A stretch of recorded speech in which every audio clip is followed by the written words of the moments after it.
Olá, sejam todos bem-vindos à nossa escola bíblica online. É um prazer tê-los aqui novamente. Chegamos à lição de número 11. E você, está assistindo toda a aula? Está fazendo os exercícios? Não se esqueça, tudo isso aqui está sendo organizado para lhe auxiliar no estudo da palavra de Deus. Por isso, é preciso que haja uma certa dedicação, um empenho da sua parte, para que este conteúdo lhe seja útil no seu crescimento e no enriquecimento da sua fé, tudo bem? A aula de número 12 é a chamada para decisão e compromisso. É sobre isso que nós estudaremos hoje. Antes de começar o estudo, deixa eu situar você aqui sobre o que nós vamos encontrar no texto bíblico hoje. A maioria dos judeus do primeiro século que estão ouvindo Jesus falar o Sermão do Monte, essas pessoas acreditam que eram salvos. Isso porque eles são descendentes de Abraão. Então, isso lhes dava certos privilégios. Porém, no texto que nós vamos estudar hoje, Jesus vai demonstrar que existe um grande engano nesta confiança. Apesar dessas pessoas serem descendentes de Abraão, algumas dessas pessoas não eram salvas. E essas pessoas que não eram salvas demonstravam isso exatamente pela sua vida, pela sua conduta. Sabendo disso, nós perceberemos que o objetivo de Mateus, ao nos trazer esta parte do sermão, é advertir os discípulos que agora fazem parte do reino dos céus, para que esses discípulos não criem falsas seguranças à sua vida sobre a participação do reino. E no final nós vamos ver como isso fica muito claro nas palavras finais de Mateus. Tudo bem? Bom, para começar, vamos ao versículo de número 13 e o versículo 14. Leia comigo, por favor. Entrem pela porta estreita, a estrada que conduz à destruição é ampla e larga é sua porta, e muitos escolhem este caminho. Mas a porta para a vida é estreita e o caminho é difícil, e são poucos os que encontram, desculpa, deu uma bloqueada aqui. Mateus começa dizendo pra gente que o caminho da salvação, ele é muito mais estreito do que essas pessoas pensam. Essa abordagem de pensar a vida como sendo a escolha de dois caminhos não é uma abordagem nova aqui em Jesus. A compreensão de haver dois caminhos ou duas maneiras de conduzir a vida faz parte da literatura bíblica e faz parte da compreensão do mundo antigo. Por exemplo, Deuteronômio 30, a gente escuta as palavras finais de Moisés dizendo às pessoas: hoje lhes dou as escolhas entre a vida e a morte. Então existem dois caminhos, escolha um deles. Ou o tão conhecido Salmo 1, né? Bem-aventurado aquele que escolhe o caminho dos justos e não o caminho dos ímpios. Também são dois caminhos. Portanto, a gente consegue perceber que essa ênfase dos dois caminhos morais para a pessoa escolher para a sua vida, é uma ênfase que já existia. Mas é importante observar que, apesar de serem dois caminhos, estes dois caminhos, eles não estão levando para o mesmo destino. E é isso que Jesus aponta para a gente aqui. Um caminho é mais fácil, é um caminho que ele é mais fácil porque ele é mais largo, no sentido de você caminhar ou passar por ele. Mas este caminho mais fácil, mais largo, ele leva você para a destruição. Então o destino deste caminho é a destruição. Já o segundo caminho, mais difícil, porque é mais estreito, é mais difícil de se locomover, ele é um caminho que conduz à vida. Não levam os dois para o mesmo destino. Nem todos os caminhos levam a Deus. Há dois caminhos e um deles está levando e conduzindo as pessoas à destruição e o outro caminho está levando à vida. Até aqui, parece sim muito óbvio o que Jesus está dizendo, né? A gente sabe, por mais que a pessoa seja irreligiosa, que existem caminhos e escolhas para a vida, né? A pessoa pode viver de forma subversiva ou a pessoa pode viver com a conduta coerente. A pessoa escolhe a maneira como vai viver e a conduta de cada pessoa leva ela para as consequências da sua escolha. Então isso aqui parece ser muito óbvio. Mas aí existe um detalhe aqui no que Jesus está dizendo que nós não podemos deixar escapar. A maioria dos judeus nos dias de Jesus eram pessoas religiosas. E por quê? Porque eles são o povo da aliança. Quando a Bíblia se volta a Israel, fala de Israel como o povo da aliança, o povo do Senhor. E eles têm uma consciência muito clara disso, por isso o judeu é alguém muito religioso. Respeitar Deus, guardar os mandamentos de Deus, faz parte da cultura. Isso é inerente, eles aprendem isso de berço. Logo, o que Jesus está dizendo é agressivo para essas pessoas. Porque Jesus está afirmando que apesar da maioria dessas pessoas, apesar de todos eles, na verdade, né, serem descendentes de Abraão, esses judeus que ouvem são descendentes de Abraão e são naturalmente religiosos por uma questão cultural e por uma questão de aliança, algumas dessas pessoas estão caminhando para a destruição. Estão no caminho largo. E é isso que é chocante. As escolhas morais estão conduzindo essas pessoas à destruição. E aí, tem um ponto importante que aqui a gente precisa considerar. Mas se eu sou povo de Deus, e eu sou descendente de Abraão, e naturalmente a salvação me aguarda, por que essa pessoa que está no caminho largo não se repara disso? Por que essa pessoa não reflete? Nossa, minha conduta está me levando à destruição. Aí Jesus vai apontar para a gente, no versículo 15, que a culpa é dos falsos profetas. Os falsos profetas é que são responsáveis por criar nessas pessoas essa falsa segurança. Não, você é descendente de Abraão, isso basta. Você é o povo da aliança, isso é suficiente. Veja como Jesus indica a responsabilidade dos falsos profetas em criar nessas pessoas uma falsa segurança. Leia comigo, por favor, o versículo de número 15. Tomem cuidado com falsos profetas que vêm disfarçados de ovelhas, mas que, na verdade, são lobos esfomeados. Quem são esses falsos profetas aí? Os falsos profetas aqui são essas pessoas que criam neles essas falsas seguranças. Eles proclamam um ensino e um evangelho de falsa paz. Do tipo, olha, você é descendente de Abraão. O que pode dar errado? Você é descendente de Abraão. Como você não será salvo? Tá tudo bem. Siga a sua vida porque a salvação lhe é garantida pelo mérito de você ser descendente de Abraão.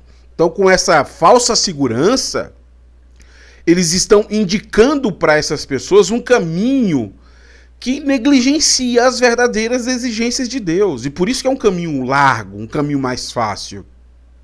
Porque é um caminho que simplesmente não observa aquilo que Deus exige para as pessoas. Apenas diz, por ser descendente de Abraão, lhe é garantido essa salvação e não precisa se preocupar quanto a isso. Por isso que essas palavras de Jesus são tão polêmicas e até agressivas. Nesse sentido, Jesus está fazendo essa dupla advertência. Primeiro, é uma advertência para aqueles que conscientemente escolhem um caminho largo. E segundo, é uma advertência para essas pessoas que se dizem seguidoras de Deus, seguidoras de Jesus, mas estão sendo enganados por uma falsa segurança. E por isso que Jesus diz, tomem cuidado. Porque quando vocês criam essas falsas seguranças, se embasando no ensino dos profetas e não no seu modo de vida, vocês estão caminhando em direção à destruição. Observe que interessante. Vocês se baseiam no ensino dos profetas e não no seu modo de vida. É no seu modo de vida que vocês deveriam tomar como referência a conduta que vocês escolheram seguir. Não são essas falsas crenças e essas falsas compreensões que poderão livrá-los da destruição, absolutamente não. Mas essa escolha consciente de seguir o caminho apertado. Seguir este caminho que aqui está sendo indicado por Jesus. Bom, nos próximos versículos, Jesus vai apontar para a gente que o caminho dos falsos mestres, desses falsos profetas aqui, se parece muito com eles. É um caminho falso. E esses falsos profetas ensinam um caminho falso porque eles são falsos em relação ao fruto que produz, a verdade que vivem. Então, ao observar o que a pessoa produz, dá para perceber que o que ela tem para ensinar não é bom. É muito importante observar isso, porque Jesus vai associar o ensino de uma pessoa à maneira como a pessoa vive. Não tem como dissociar isso. Eu não tenho tempo para fazer essa aplicação, porque eu acho que é importante aplicar isso, mas depois você reflete sobre isso se quiser, anote esse ponto. Não tem como dissociar o ensino de uma pessoa da forma como a pessoa vive.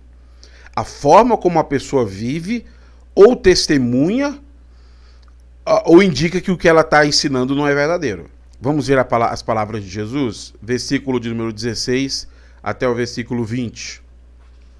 Vocês os identificarão por seus frutos. É possível colher uvas de espinheiros ou figos de ervas daninhas?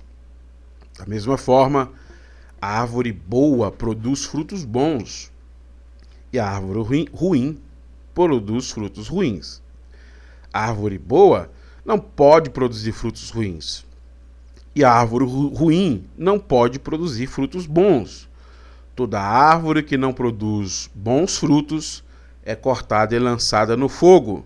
Portanto, é possível identificar a pessoa por seus frutos. O que Jesus está dizendo é muito claro, é muito objetivo. A gente deve avaliar os profetas pelos seus frutos, não pelos seus dons espirituais, não pelo seu ensino. Não é pela profecia, não é pelo milagre, nada disso. E veja que esse ponto Jesus vai ressaltar daqui a pouco. Eu estou só chamando aqui para criar mais peso. Daqui a pouco Jesus vai indicar que além do ensino, esses falsos mestres, esses falsos profetas, eles chamam os milagres como legitimadores. Então o que eu tenho para dizer é verdade, porque milagres, exorcismos me acompanham. Jesus está dizendo que não. Não é isso que legitima que você é um profeta de verdade. Mas é a forma como você obedece à vontade de Deus. E note que interessante. Eles fazem tudo isso em nome de Jesus. Como se fossem representantes de Jesus. Eles fazem tudo em nome de Deus como se representassem a Deus. Mas Jesus diz de forma muito clara que eles não representam porque os seus frutos não são bons. Se eles realmente estivessem em Deus, a sua conduta deveria ser boa ou coerente com a santidade de Deus.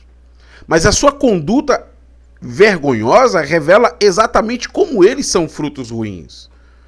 A questão de Mateus, e essa é uma questão boa para a gente refletir, é como aceitar esses profetas como sendo genuínos. Como aceitar profetas que mostram pelas suas atitudes que eles não vêm da árvore boa. Como a gente olha para esses frutos de maneira a perceber que eles não são profetas verdadeiros? Que frutos são esses? Bom, a gente vai responder isso no próximo versículo, mas observe o que quer dizer esses frutos que uma pessoa revela. Eu quero ler aqui o comentário do Craig Kimmer para a gente procurar essa compreensão aqui no texto. As palavras de Jesus sobre o fruto referem-se assim às obras de arrependimento, lembrando os ensinamentos éticos dele em Mateus 5, do 21 até o capítulo 7, versículo 12. Jesus usa a palavra para frutos ruins, que muitas vezes significa podre, embora aqui o significado seja inútil. Muitos antigos reconheciam que, apesar de todas as pretensões, a natureza de uma pessoa má estava destinada a se emergir. Ou seja, as características do falso profeta é que tudo que ele faz possui motivações erradas. Ele é o hipócrita que Jesus tem chamado até aqui. Tudo que ele faz é pelo espetáculo. Ele se motiva errado para orar, ele se motiva errado para dar esmola, ele se motiva errado para jejuar, ele se motiva errado para tudo que ele faz. Ele é o hipócrita, é o homem que procura o espetáculo, o elogio das pessoas. Ele não faz as coisas para Deus, mas para que as pessoas o elogiem. E o discípulo tem que reconhecer, e este é o ponto central, que pessoas que agem assim não são verdadeiras e nem podem ajudá-los. Eu não posso seguir pessoas que produzem maus frutos, porque essas pessoas não vêm de Deus. O ensino dessas pessoas que são mau fruto, que produzem maus frutos, elas criam seguranças falsas, e se eu ouvir o que eles têm a me ensinar, eles não só criam falsas seguranças, como conduz para um caminho de destruição. É isso que é perigoso aqui. Falsos profetas criam falsas sensações, e falsas sensações conduzem ao caminho de destruição. Por fim, Jesus vai dizer de forma muito clara como esses falsos profetas não têm parte com ele.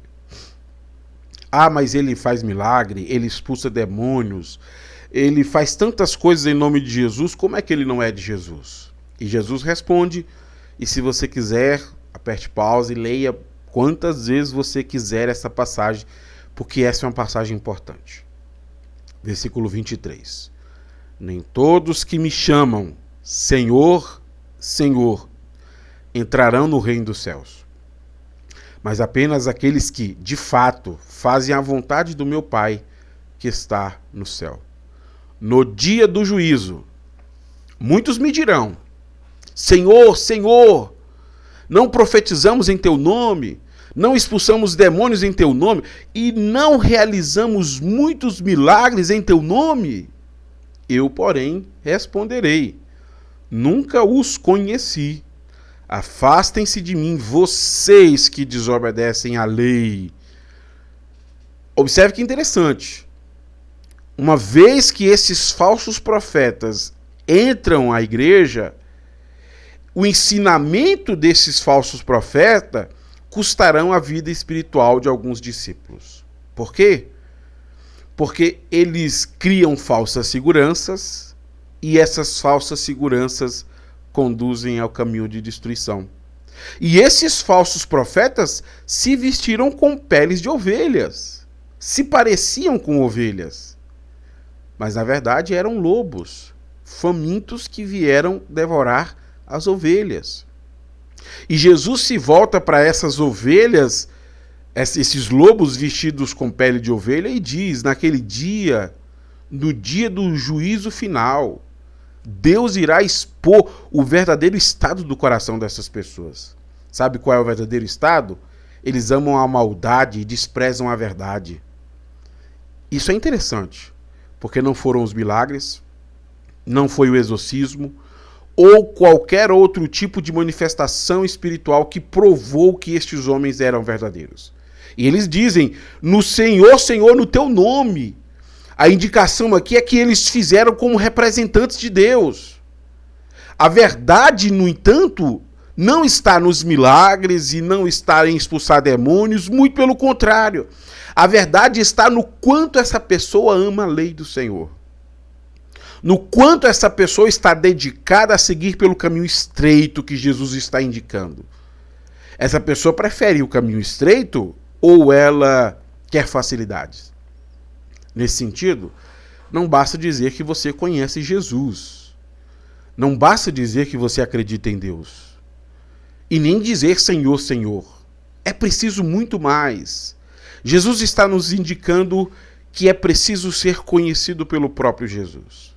Não é conhecê-lo, é ser conhecido por ele. E Jesus vai dizer: eu não vos conheço. Vocês me conhecem, mas eu não conheço vocês, porque vocês amam o mal e desobedecem à lei. Bom, tendo explicado a vocês essas palavras, eu queria fazer 3 aplicações para a gente encerrar a aula de hoje. Primeira aplicação: não se apegue às falsas seguranças criadas por falsos mestres. Eu penso que talvez essa seja a parte mais difícil do que Jesus está nos ensinando. É aplicar essas verdades aos nossos dias. Se alguns contemporâneos de Jesus se sentiam confiantes exatamente porque eram descendentes de Abraão, nós percebemos que nos nossos dias também há essa falsa segurança. Pessoas que se consideram salvas por certas assimilações da fé. Eu sou salvo, sou cristão, eu frequento um templo, ou eu acredito em Deus, sei lá, essas assimilações da fé que a gente vai fazendo. No entanto, as escolhas morais dessas pessoas indicam que elas estão no caminho largo. Elas criam falsas seguranças e vivem de forma a indicar que elas estão para a destruição. Assim como no público de Jesus, nós precisamos reconhecer que dentro da igreja hoje existem pessoas que criam e se apegam a falsas seguranças. E a mesma pergunta que eu fiz para aqueles judeus, eu faço para os nossos dias.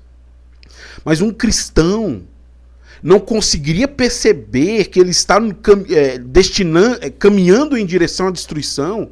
Será que um cristão não notaria que este caminho que ele está seguindo é um caminho de destruição? E a resposta é mesmo para o judeu e para o cristão hoje. Os falsos profetas são responsáveis por criar falsas sensações, falsas compreensões, falsas seguranças que vão nos conduzir à destruição. Professor, então você está dizendo que existem hoje falsos profetas que ensinam coisas erradas e que criam falsas seguranças? Sim, existem. E Paulo advertiu a Timóteo sobre isso de uma maneira muito emblemática, e eu quero ler com você essas palavras, porque são palavras que me deixam sempre inquieto. Principalmente quando eu penso o crescimento da igreja. Será que nós queremos uma igreja assim, que cria nas pessoas falsa segurança? Que as pessoas se sentem confortáveis de estarem aqui do jeito que estão mesmo? Bom, lê comigo, por gentileza, e aí você terá uma compreensão mais clara. 2 Timóteo 4, versículo 3. Pois virá o tempo em que as pessoas já não escutarão o ensino verdadeiro, seguirão os próprios desejos e buscarão mestres que lhes digam apenas aquilo que agrada a seus ouvidos. Rejeitarão a verdade e correrão atrás de mitos. Você viu como isso está em plena conexão com as palavras de Jesus?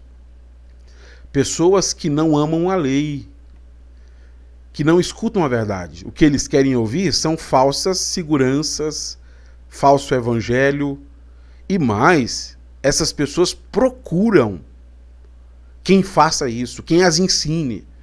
E essa é uma tentação que toda igreja local deve evitar.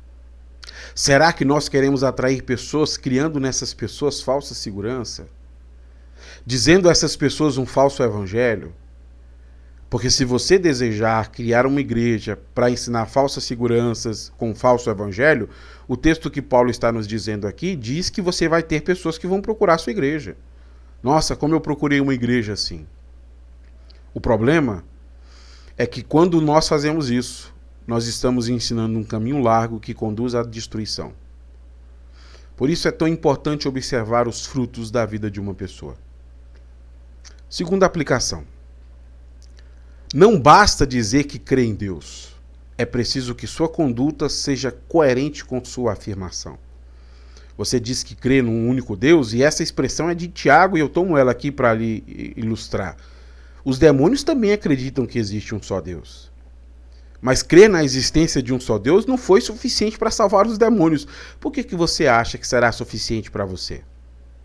Não basta crer e dizer Senhor, Senhor.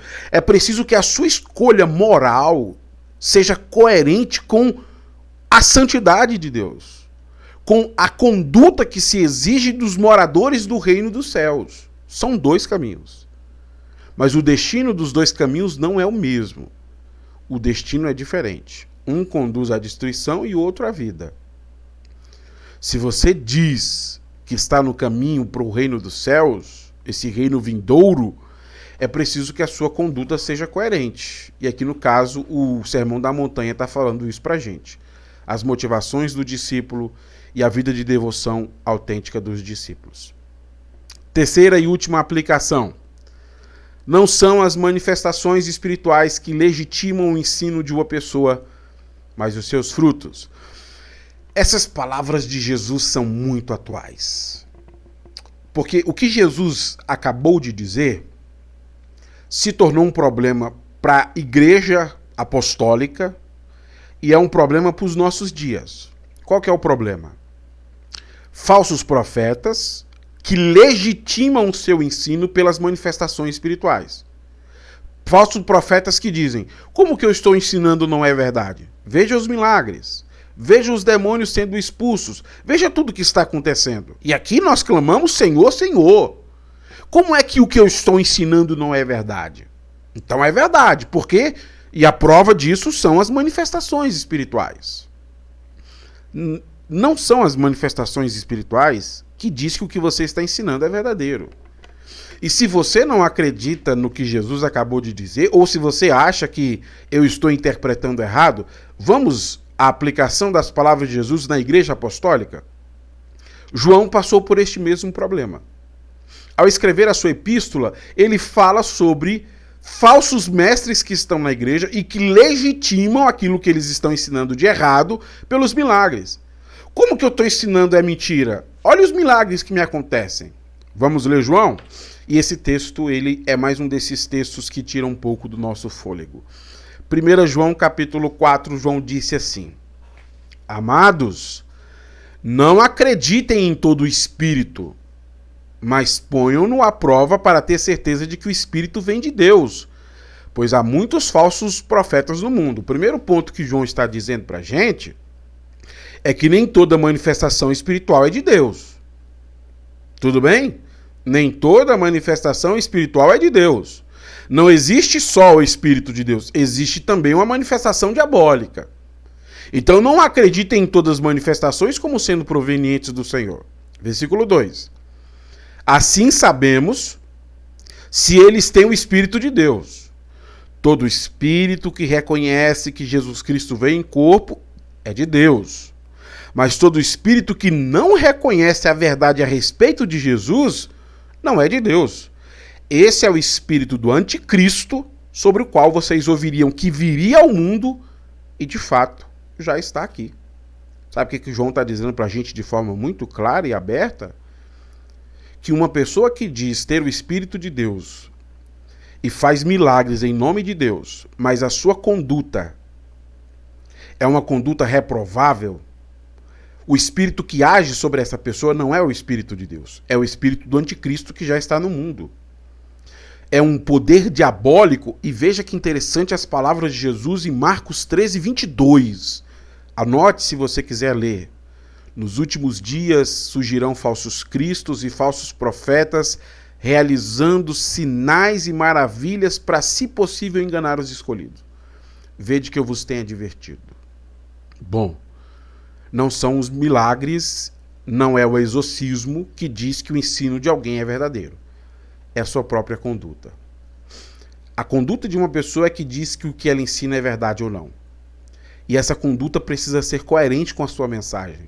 Por isso, quando alguém diz, olha, aquela igreja tem milagres, tem maravilhas, eles são de Deus por causa disso. Não tem a ver com isso. Tem a ver com a conduta das pessoas que fazem parte desta igreja. Eu não estou acima do bem e do mal. Eu posso realizar milagres, eu posso expulsar demônios e ter uma atitude reprovável. Mas o espírito que age sobre mim não é o espírito de Deus, é o espírito do anticristo.